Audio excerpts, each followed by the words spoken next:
Joining us now is Fox News contributor, former Speaker of the House, Newt Gingrich. Mr. Speaker, good to see you. Welcome to House. Good to be with you. You have quite a crowd there. Yeah, we do. They're pretty.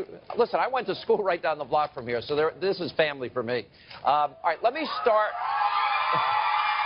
That's Hofstra University. Let me start with Mark Cuban, because I think this is really interesting. Mark Cuban, you know, saying, I know I'm prejudiced. I know I'm bigoted in a lot of different ways. If I see a black kid in a hoodie on my side of the street, I'll move to the other side of the street. Now, he also said, I stand by my words and substance after saying that. Hillary, according to Cuban, invited him to be in the front row. Should Hillary disinvite him? He may not be in the front row now, but he's still an invited guest by Hillary. Should she disinvite him? Look, imagine if Donald Trump invited him. I was going to say, imagine the New York Times if Donald Trump had invited somebody who said those exact same words. The shock, the anguish, the embarrassment, the demand that they withdraw.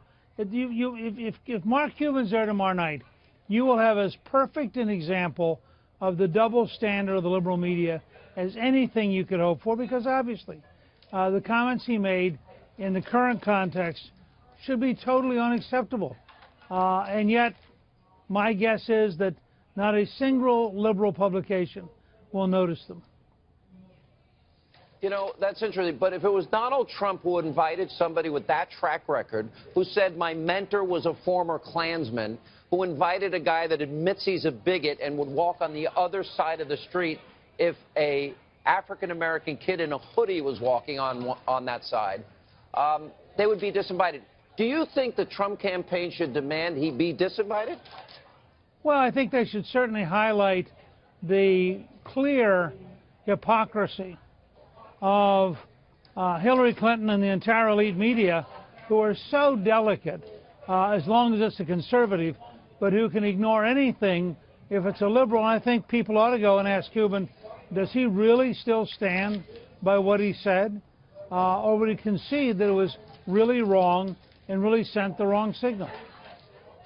Well, he definitely doubled down on it. All right. Now, Hillary and her campaign, they're looking for support from Lester Holt tomorrow, and they want Lester Holt to do Hillary Clinton's job in terms of debating for her Donald Trump.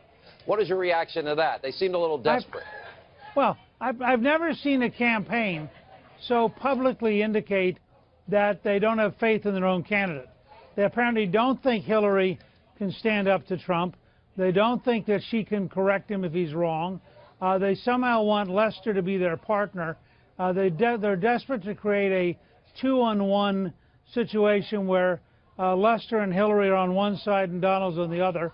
And I think, first of all, I don't think Holt's dumb enough to do it. And second, I think that it just tells you that the Clinton people are very anxiety-ridden. They've watched their polls go down week after week after week. They're now, frankly, fighting to survive. And this is her first big test. And in the past, she hasn't done very well with big tests. So it'll be interesting to watch tomorrow night. I'm like you in that I'm really looking forward to this debate. Is one of those things that the rest of your life, you know. Yeah, listen, I think we may have 100 million people watching this. Let me ask if you agree with this thing. Do you agree with me that Hillary, she says she's going to advance Obama's economy and same economic agenda. She can't run on foreign policy. She can't run on honesty and trustworthiness. So my question is, do you agree that she's going to spend a lot of time tomorrow night trying to, well, aggravate Donald Trump? Is that the strategy they've adopted? Well, certainly everything they've said publicly would indicate that that's going to be their desire. You know, and I think that's a big mistake on their part. I've watched Trump very closely, and Trump's actual strength is as a counterpuncher.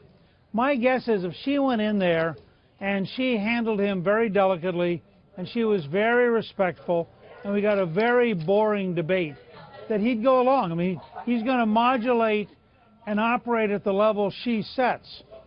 But if she really wants a barroom brawl with Donald Trump, this would be an insane misjudgment.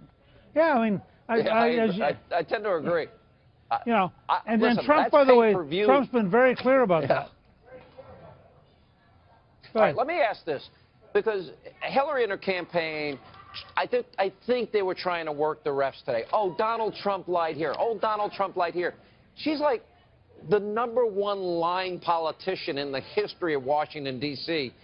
I'll give an example here, but I guess the longer question out of Trey Gowdy questioning James Comey about all of her lies is, how does Donald Trump delicately say to the former Secretary of State she's a liar? Watch this. Secretary Clinton said there was nothing marked classified on her emails either sent or received. Was that true? That's not true. There were a small number of portion markings on, I think, 3 of the documents. Secretary Clinton said, I did not email any classified material to anyone on my email. There is no classified material. Was that true? There was classified material emailed. Secretary Clinton said she used just one device. Was that true? She used multiple devices during the 4 years of her term as Secretary of State. Secretary Clinton said all work-related emails were returned to the State Department. Was that true? No, we found work-related emails, thousands, that were not returned. Secretary Clinton said her lawyers read every one of the emails and were overly inclusive. Did her lawyers read the email content individually? No. All right, so my question is, Hillary's made honesty and lying an issue now going into this debate. If you're Donald Trump, how do you point out she lied about Benghazi, she lied about her email server, and lied about a lot of other issues? Look, I think his greatest strategy would be to be respectful and slightly lower key than people expect. So I think, for example, if he says, you know, that's simply not true, as opposed to you're a liar. If he says, how can you possibly say that, given what the director of the FBI has already said? I mean, I think he wants to be pulling her out rather than attacking her. And where possible, he wants to be making fun of her. Just to say, for example, you know, nothing the director of the FBI has said agrees with what you just said. How do you explain that? I think that kind of keeping her on defense. You're a lot nicer than me. I think I'd be more blunt, but I think it's good advice. So I think you should listen to you. But yeah, I can be blunt, but I want to be effective, and I think you don't want Trump to be the issue. You want Hillary to be the issue because she is the liar. Well said. And I do remember, look, you went after people in debates. That's Mickey Mouse what you're asking me. You didn't hold back at all.